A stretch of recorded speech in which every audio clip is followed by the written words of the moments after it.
Summer League action. I'm so excited for this. We're going to be there this weekend. You guys excited? Yeah, but I'm bracing for it. Look at bracing this. For, oh, Come my on. God. Come on. Look What do you at have that, to brace look at for? Look at that. Our camera guy right there. Oh, wait, I don't need all I of haven't that. seen a play like that since Darren Williams in the I don't need all of that. Oh, wow. Oh, man. That's harsh. Too harsh. Too soon. Right? Welcome to The Jump. I'm Amino Hassan. I'm in for Rachel Nichols. I'm joined by Ramona Shelburne and making his jump debut, Nick Tan, David McMenamin. Is that what we're doing for you? Yeah, you guys could get a little bit more excited. Glad to be here. Let's try. All right, 7 years. So all you can ever count on as an organization from a star player.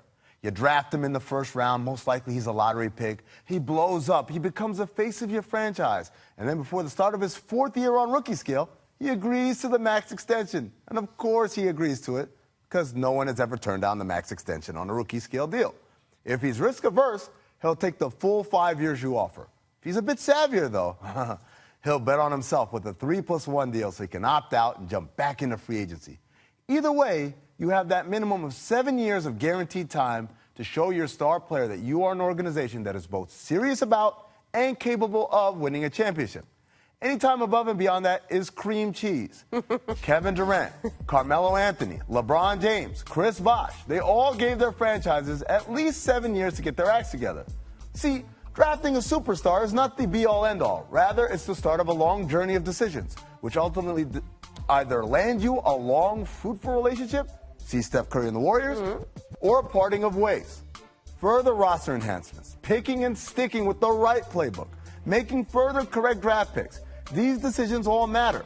So if you're screwing around with instability in your front office, Cleveland, or a revolving door of coaches, Sacramento, or a history of mistreating your players, New York, you're in essence writing the death certificate to your relationship with your star. Even as you feel like you're treating him as well as possible, what more could he ask for? And yes, there are mechanisms within the CBA designed to give the home team added leverage. Money! The truth is, bearing a substantial amount of cash overage, players in their primes will choose what's best for their careers, as they should. Which brings us to young Gordon Hayward, formerly of the Utah Jazz. Drafted in 2010, the Jazz have seen him flourish from dorky computer science geek to handsome jock, from country bumpkin to man about town, from a kid people often confuse with Lazar Hayward, no relation, to the #1 free agent on the market. Could Utah have done anything differently? They put together a solid roster with a nice mix of vets and young guys that was well coached, and it was a rather complete team, and one of the best defensive teams in the NBA over the last few years. In a perfect world, they were well on their way to competing for a title. But we don't live in a perfect world, guys. And even as the Jazz did most everything right, they couldn't control for the massive imbalance between West and East. They couldn't control for Hayward's college coach to be leading one of the strongest East teams. And they certainly couldn't control for the rise of the greatest team in NBA history to dominate from within their conference. That's not to say they didn't make mistakes along the way. Not trading for Paul Millsap and Al Jefferson in contract years comes to mind. But it's to point out that a lot of factors led to us to this, much like a lot of factors had to fall in line for Durant to leave his team a year earlier to the day. If you're a team or a fan of the team, you have 7 years from draft day to D-Day to get it right.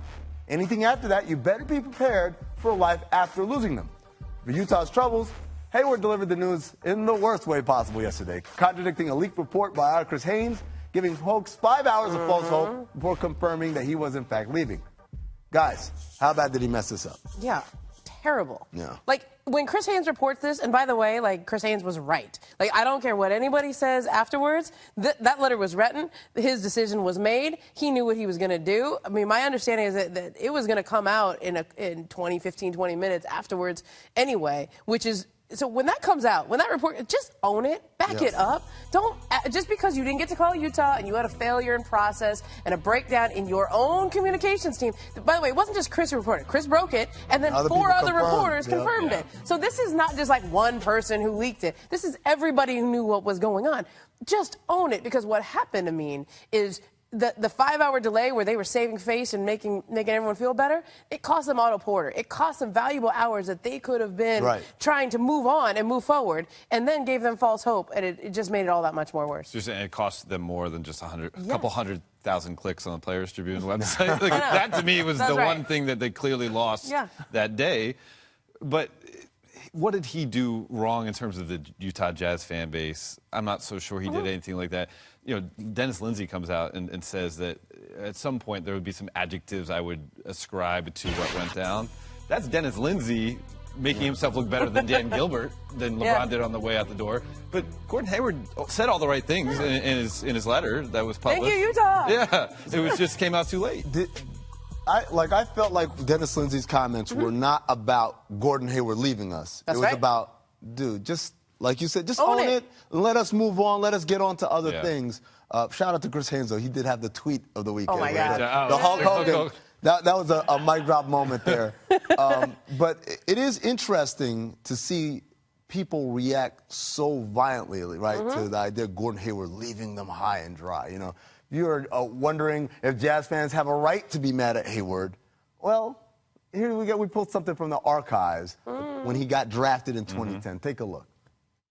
Gordon Hayward from Butler University.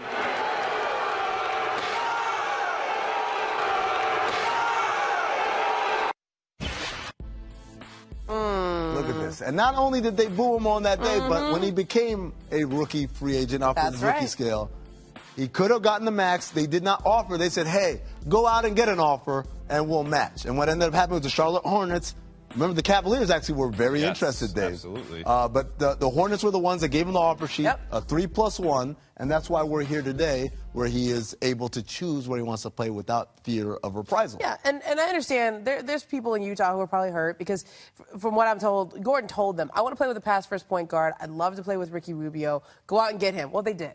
Right. And Joe Ingles is my best friend. Well, they kept him. Right. So they did the two things that Gordon told them were important to him, and they felt like they had a really good chance of keeping him because of that. But you know what?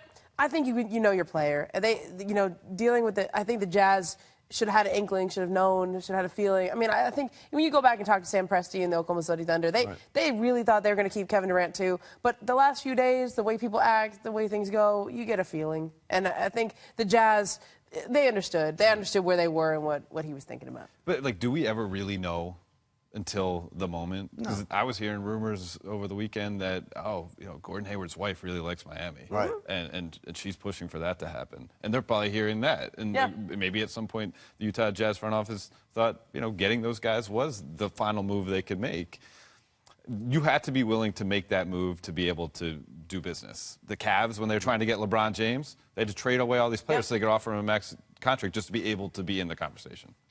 There's got to be a plan B, plan C to all of these things. Okay, but can we be real? What? Gordon Hayward's not LeBron James. No, Gordon Hayward's I get not it. Kevin Durant. Well, he was a big free agent, but Sure. he's not on the same level as those guys. And on that note, Players Tribune, relax a bit with some of these columns. Right. Relax. We didn't need the Kyle Lowry, I'm coming home.